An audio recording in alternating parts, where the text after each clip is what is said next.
Everybody, thank you so much for coming back for another episode of WandaVision. We are now officially one episode over the halfway point into the series, and I am absolutely loving this show. Every episode has slowly gotten better, and after the last week's episode showed us what's going on outside of the whole WandaVision thing, outside of what we had already seen in the first three episodes, I was really excited to see where they would go moving forward. It recontextualized things, gave us new information, and connected to Infinity War and Endgame, and we're starting to show us the bigger picture. I mentioned in my episode review from last week that I didn't really know where the timeline was because, this kind of seems like it was directly after the events of Endgame.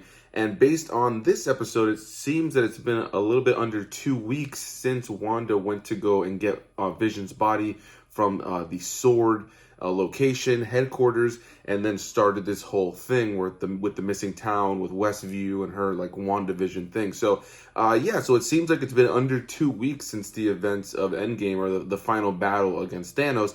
And at some point, Wanda does come out of the WandaVision world, the little spaced off area that she has, Westview, and she's in the same outfit that she's in at the very end of Endgame. So it seems like she's just kind of changing everything when she goes in there as far as what everybody's wearing and what's in the world, changing the different decades. This one takes place in the 80s. But yeah, it seems like, when she came out and she was in the same outfit from Endgame, that she's just a broken woman right now, a broken character after the death of Vision, and is completely controlling everybody. We get to see in this episode that people are in pain as they are being controlled by her in this town to just kind of live these sitcom-y lives. And yeah, this episode gave us a great back and forth of what's going on the inside and what's going on the outside. You have the great back and forth with Vision realizing things are a bit strange, and that all leads up to that great moment near the end, or at the very end, when Vision he's just had it. Wanda tries to play credits over the end of the episode, and he's like, no, this isn't over. We can't just say we're going to sleep or we're going to watch TV and move on to the end of the episode. Like, this is just what life is. He knows that something's wrong. He's starting to understand. He's starting to see weird things happen with people, specifically around the idea of being controlled and having to do things for Wanda. And he starts to pick up on this stuff, and I really thoroughly enjoyed all these little elements of, psychological horror and mystery that were layered throughout all of these episodes, but now it's all starting to make a lot more sense. And I said in my episode review from last week that I really do hope they end up going the route of making Wanda a villain in these movies or in the series moving forward for just a little bit. I don't know if that's where they're going to go based on the way that this episode ended.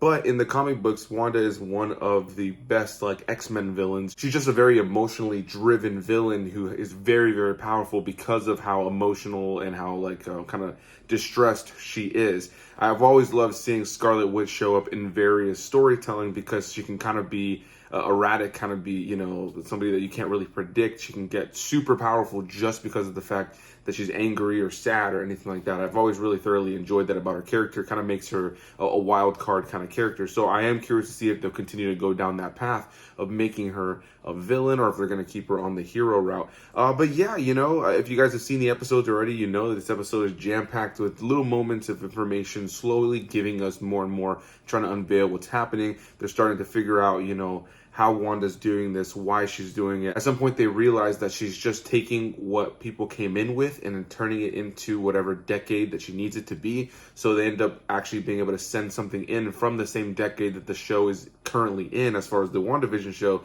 which is a drone from the 80s. And they're able to bring it in, and so she wasn't able to control it because she didn't have to change it because it was already in the 80s. So there are these really big, over-the-top, fantastical and sci-fi elements that you just kind of have to go with. If not, it's going to just seem like it doesn't make a lot of sense.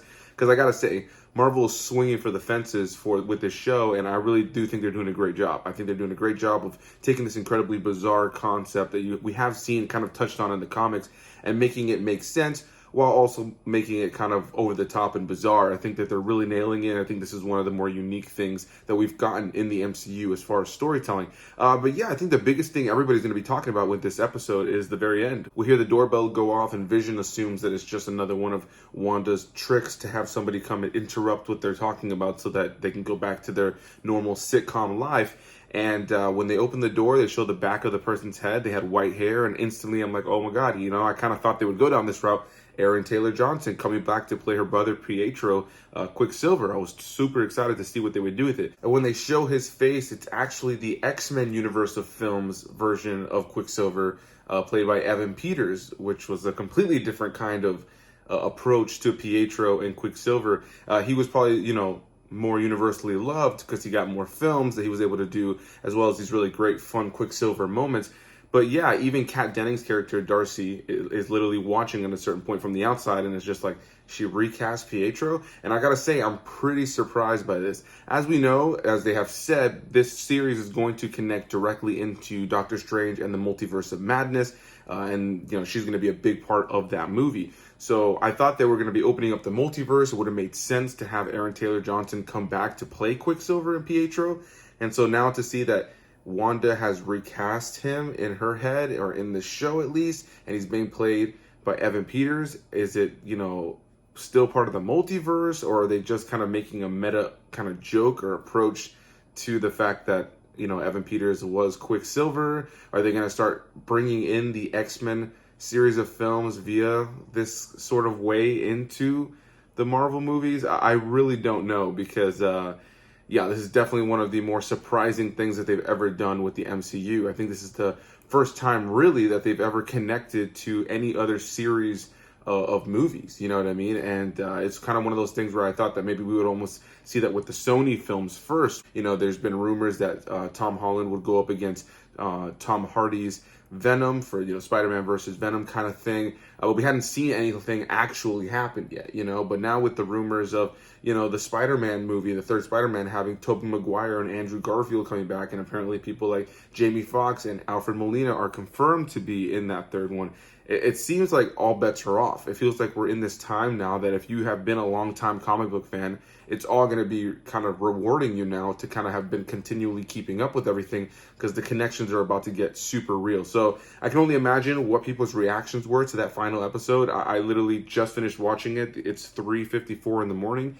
The episodes aired at 3, so I literally got up, used the bathroom, started watching it, and now here I am talking to a camera. So I have no idea how people are feeling about the end of this episode yet, but I very much look forward to seeing what people are saying. But yeah, I can't wait to hear what you guys have to say. So hit that like button down below if you guys enjoyed the video. Comment your thoughts. Please subscribe for more videos. I'm super excited to talk about episode 6 with you guys next week, and I got tons of great videos coming out in between then. So I'll see you guys in the next one, all right? Have a great one. Bye-bye.